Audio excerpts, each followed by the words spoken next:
Salut, c'est Jonathan. Dans cette vidéo, je vais te montrer comment créer une audience de zéro. C'est idéal si aujourd'hui, tu as envie d'attirer des personnes naturellement à toi sans avoir à dépenser de l'argent. Si tu as envie de créer un business et que l'idée de te demander comment faire pour avoir du trafic te fait déjà peur, eh bien, les 5 étapes que je vais te montrer dans cette vidéo vont t'intéresser. Alors, ce ne sont pas des recettes miracles, hein. C'est du travail, ça va être tout simplement bien des efforts que tu vas devoir faire, mais ça va surtout t'apporter du trafic organique. Et ça, c'est quelque chose que tout le monde veut parce que tu ne vas pas devoir investir de l'argent dans la publicité. C'est quelque chose qui a un réel investissement, aussi bien sur du court, moyen et surtout sur du long terme, parce que tu vas avoir des gens en fin de compte de manière constante. Ce que ne te donne pas la publicité, mais ça, on va en reparler. Alors, première étape pour toi, créer une audience en partant de zéro. Déjà, c'est de choisir ton support par lequel tu vas attirer les personnes. Dans les supports, tu dois choisir un réseau social. Donc, dans les réseaux, on va avoir par exemple YouTube, Instagram, Facebook, LinkedIn. T'en as d'autres, hein. Bon, je vais pas tous te les citer. L'idée, c'est de choisir ton réseau. Alors attention, le réseau que tu vas choisir va dépendre de ta thématique. Je donne un exemple tout simple. Par exemple, si tu es photographe, eh bien, tu peux choisir notamment 2 grandes plateformes. Ça peut être Instagram, forcément, puisque c'est de la photo. Donc, c'est plutôt logique de choisir Instagram. Mais ça pourrait être aussi YouTube. Pourquoi ? Si tu veux pas forcément montrer tes photos, mais que tu veux plutôt réussir à, par exemple, montrer aux personnes comment faire de belles photos, comment choisir leur matériel, etc. Donc, pour la photographie, ça pourrait être un bon choix de partir soit sur Instagram ou YouTube. Après, tout va dépendre parce que dans chaque thématique, tu vas avoir différentes choses et aussi ça va dépendre de ce que tu vas proposer. Imaginons que tu veux proposer tes services de photographe, tu vas peut-être plutôt aller sur Instagram, montrer les clichés que tu fais, etc., etc. Si tu veux plutôt proposer de la formation, on va peut-être plutôt se diriger sur YouTube. Peu importe ta thématique, peu importe ce que tu veux faire, tu peux le faire avec un bon choix au niveau de ton réseau. Une fois que tu as choisi ton support, moi je te conseille de rester sur ce support-là. Partir dans tous les sens et sur plein de réseaux en même temps, ça ne sert absolument à rien du tout. Il faut absolument que tu développes le réseau que tu as choisi. Ça peut prendre du temps, hein. Ça peut prendre 3 mois, 6 mois, même pourquoi pas parfois 1 an à le développer avant de passer à un autre. Alors pour certains, ça peut sembler être contre-productif, mais en fait c'est tout l'inverse. C'est te concentrer sur plusieurs réseaux en même temps qui est contre-productif parce que le multitâche ne t'apporte rien de bon et surtout tu ne te concentres pas sur une chose essentielle, sur la chose la plus importante. Tu mets ton focus sur plein de choses différentes plutôt que de mettre sur une seule chose. Déjà, établir une stratégie pour un réseau, ça demande de la rigueur. Si en plus de ça, tu veux établir une stratégie pour plusieurs réseaux et que tu n'es pas habitué et que tu pars de zéro, ça ne sert absolument à rien du tout. Donc, choisis ton support et tiens-toi à ce support. C'est vraiment quelque chose de très important. Une fois que tu as choisi ton support, il est important que tu prennes en compte la stratégie de contenu que tu vas appliquer. C'est-à-dire, tu dois savoir, ton contenu, il va s'adresser à qui ? Il va s'adresser, qu'est-ce que tu vas proposer comme contenu, donc quoi ? Et surtout, quand tu vas le proposer. Ça aussi, c'est des éléments que tu dois prendre en compte. Par exemple, à qui tu vas t'adresser ? Je reprends l'exemple du photographe. L'exemple du photographe, tu peux t'adresser par exemple à des étudiants en photographie qui veulent apprendre la photo. Mais tu peux également t'adresser, si tu veux faire des services de photographie, tu peux également t'adresser à des personnes qui veulent se marier parce que tu veux faire des photos de mariage et te spécialiser là-dedans. Ou alors tu peux te spécialiser dans de la photo de nourriture, par exemple pour des restaurants. Tu as plein de choix possibles. Il faut que tu saches à qui tu t'adresses parce que le contenu que tu vas poster va devoir s'adresser à ces personnes-là. Forcément, si tu t'adresses à des personnes pour des pas pour des anniversaires de mariage, plutôt pour des mariages, eh bien, tu vas poster, par exemple, sur ton Instagram, des photos de mariage, des exemples de photos de mariage. Ça aura beaucoup plus de sens. Tu ne vas pas commencer à poster des photos de voyage. Ça n'aurait aucun sens. Comme ça, bien, il faut que tu saches pour ça bien, à qui tu t'adresses. N'hésite pas également à te demander, voilà, qu'est-ce que je vais poster? Quoi? Est-ce que je vais poster des vidéos? Est-ce que je vais poster des articles? Est-ce que je vais poster... est-ce que je vais faire des audios? Il faut que tu saches quoi poster. Bon, dans l'exemple de la photographie ici, on est plus sur de la photo.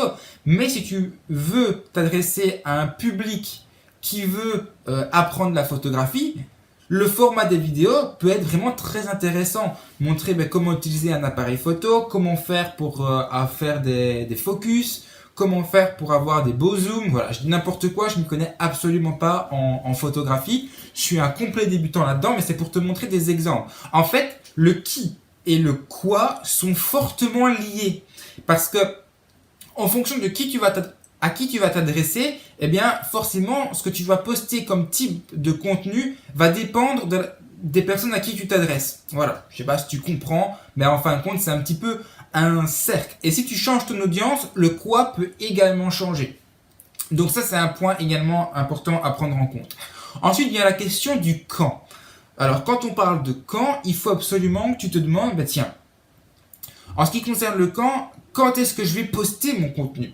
Est-ce que je vais le poster tous les jours, donc une fois tous les jours à cette heure-ci? Est-ce que je vais poster 3 fois tous les jours? Est-ce que je vais poster 3 fois par semaine?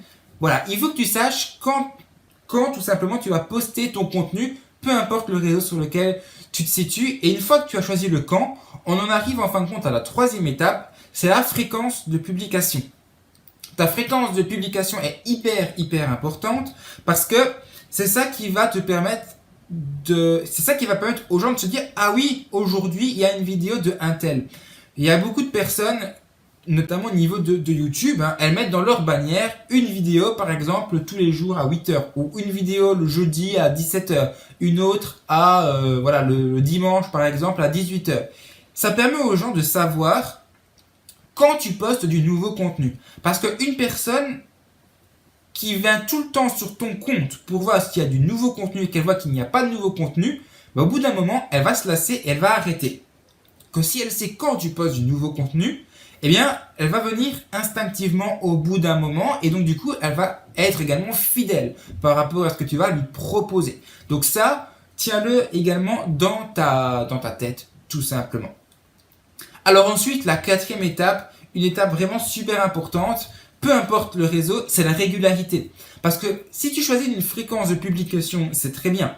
Mais il faut que tu t'y tiennes. Il faut qu'il y ait une certaine régularité. Si tu dis, je poste un nouveau contenu tous les lundis, les mercredis et les vendredis, à telle heure, il faut que tu le fasses. Parce que sinon, les personnes, quand elles vont venir et qu'elles ne vont pas voir de contenu, elles vont être déçues. Alors elles vont le faire peut-être une fois, 2 fois, 3 fois, et puis après, si elles voient qu'il n'y a pas de contenu, elles vont dire, c'est bon, c'est pas la peine. Elles vont peut-être se désabonner, elles vont peut-être venir moins régulièrement.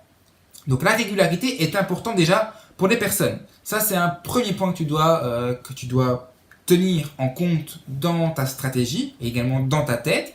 Et c'est important aussi pour les algorithmes sur les réseaux sociaux. Alors c'est quelque chose de très complexe. Même moi, je ne comprends pas entièrement toutes ces histoires d'algorithmes. Mais l'idée, c'est que la régularité est quand même récompensée. Elle est récompensée peu importe le réseau sur lequel tu te situes. Parce que si tu crées du contenu régulièrement, la plateforme le voit et puis elle va te mettre plus facilement en avant. Elle va faire plein de choses différentes.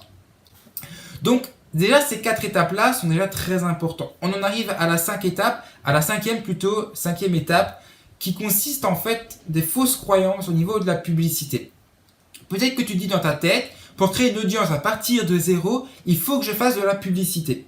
Alors, tu peux le faire, mais il va y avoir un souci.